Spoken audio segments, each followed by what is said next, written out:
Magandang araw mga kaibigan. Nandito tayo ngayon sa Ocean Cay sa Bahamas.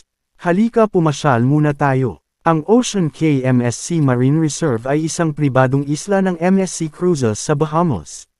Matatagpuan ito 32 kilometro, 20 milya, sa timog ng Bimini.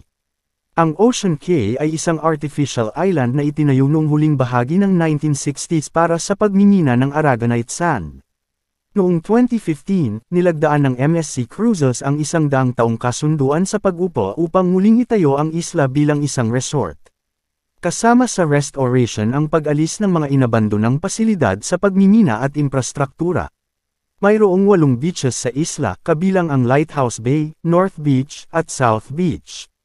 Nagtanim ng mahigit 77,000 Caribbean trees, halaman, bulaklak, at bushes sa isla. Ang isla ay may arrivals center, restaurants, bars, shops, at isang spa. Ang mga gusali ay pinapagana ng solar energy at generators. Nag-aalok ang Ocean Cay ng iba't ibang shore excursions, kabilang ang kayaking, snorkeling, scuba diving, at jet ski tours. Mayroon ding mga beach bar, food trucks, at restaurant na mapagpipilian. Tampok sa isla ang isang iconic lighthouse na may light shows sa gabi.